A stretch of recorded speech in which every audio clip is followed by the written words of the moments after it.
As an ultra runner, one of the things I've struggled with is towards an end of a run, let's say a 50 miler, 100K, 80 miler, many of these long distance runs I do, inevitably towards the end, things get pretty hard.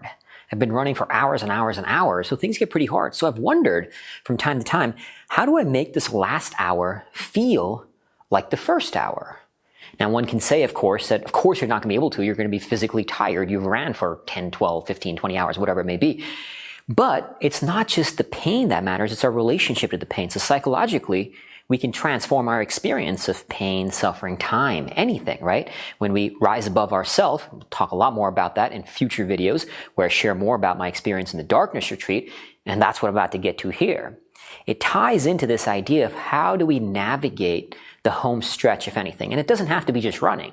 Imagine you're writing a book and you're writing for 10, 11 hours. Inevitably, you go through sort of a fatigue, or you're building a business. This home stretch, if anything, it gets harder and harder as we put in the work, right? The more we do, the tougher it's going to get.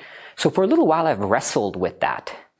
And then it kind of hit me that you don't want the last hour to feel like the first.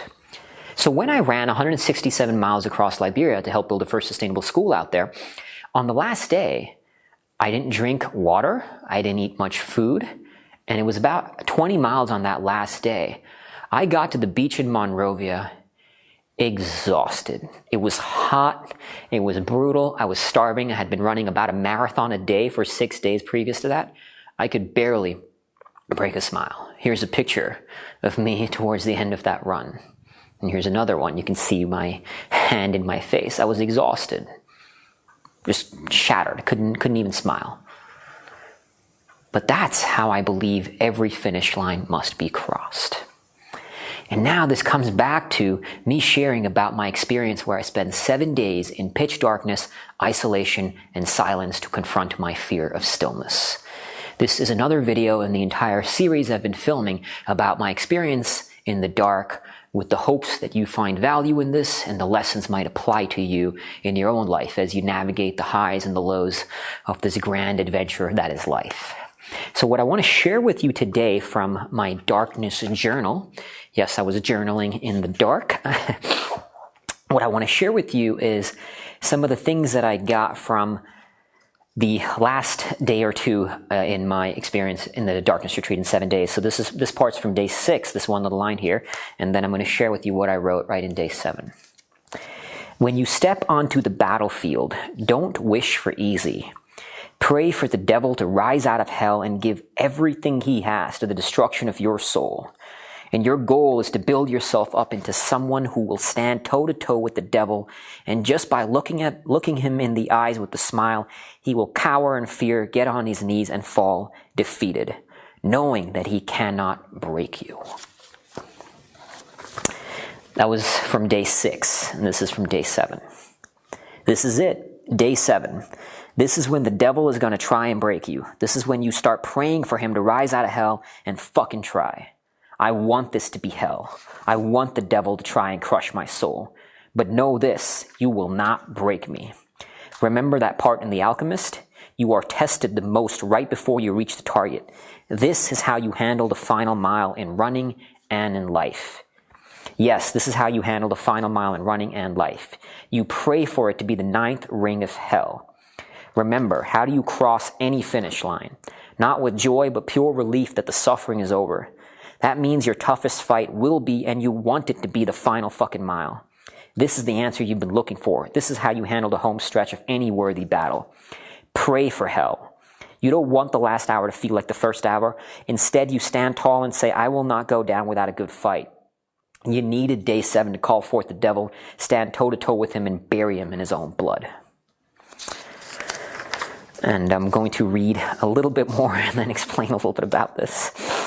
And as I got closer and closer today towards knowing that I was coming back into the light, I didn't know what hour it would be, but as I got closer and closer, I said, I don't know why, but for some reason I'm kind of nervous about going back into the light. It's weird. I don't know what to expect about the experience. I wonder what it will be like. I think I should go out without any expectations, just like the darkness. Surrender to it, and what shows up, shows up. Don't expect some magical transcendent moment. Even if you go out and you're just like Oh, I'm back in the light. That's okay too. Remember, spirituality is finding beauty even in the mundane. So whatever happens, however it happens, just be with it and surrender to it. Allow yourself to feel and experience whatever shows up without controlling it or judging it.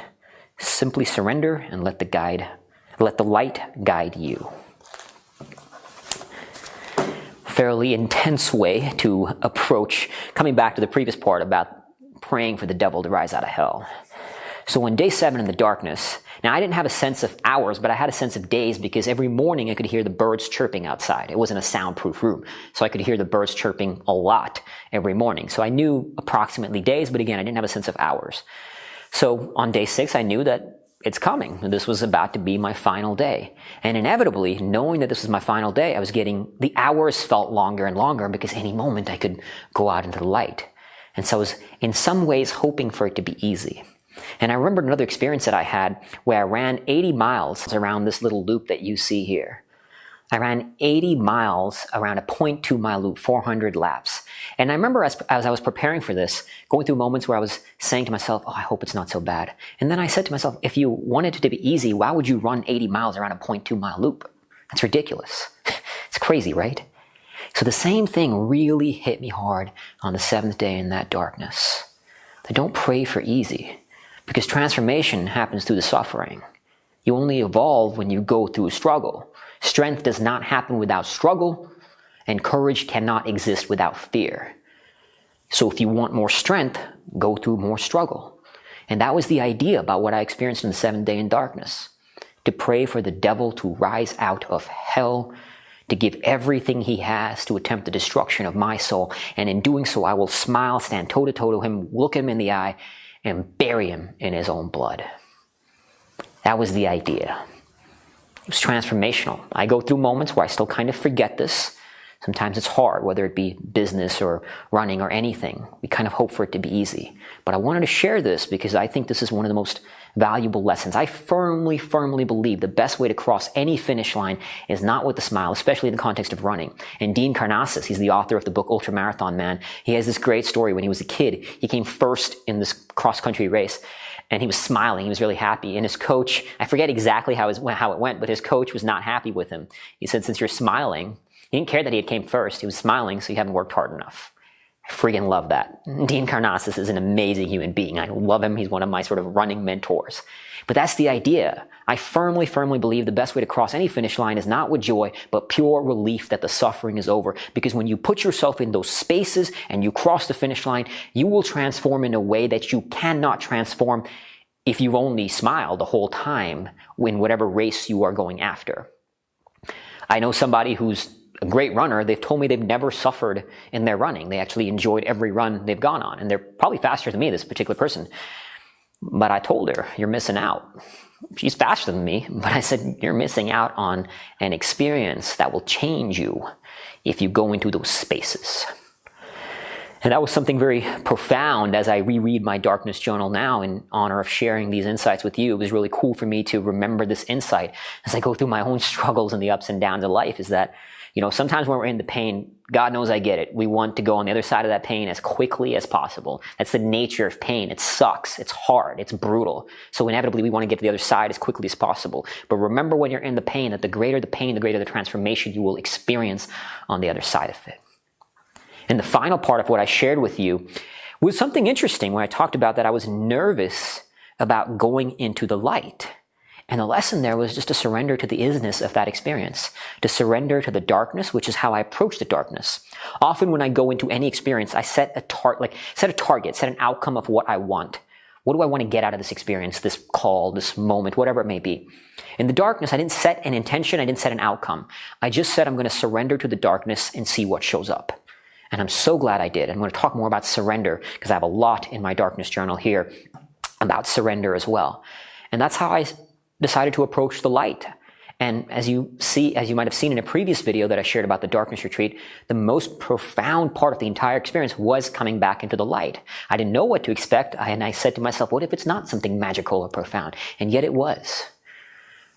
But surrendering to the isness of any experience, whether it be dark or light, in whatever context that means to you, surrender to the isness. accept the isness of that experience. And with that acceptance, you can then choose what to do with it. It was weird that I was nervous about going into the light, right? I mean, one would think can't wait to get out into the light. But what I also think that symbolizes, as I look back at that experience and read my journal, is that sometimes we get comfortable with our own darkness, with our own pain. This is why people stay in really terrible situations and choose not to leave, because as the saying goes, greater the devil that is known than the devil that is unknown. So we'd rather stay in a suffering that we know than in a suffering that we don't. So people stay in terrible relationships. People stay in awful jobs. Whatever it may be. You see this all the time. People do things that they know they shouldn't be doing. Smoking, drinking, whatever it may be. Because the devil that is known is a little bit more comfortable than the devil that is unknown. That's kind of what happened. I had gotten acclimatized to the dark, that I was nervous about going back into the light. But simply by surrendering to the isness of both the darkness and the light, I was able to gain deep profundity from all of it. And ultimately, I wished for pain. I got pain. I surrendered to the light, and I got beauty. It's all part of the journey. The summits and the valleys, they are all necessary. They are all beautiful. That's why I believe the essence of what Fearvana is, what my mission is, to help people create an experience of boundless bliss.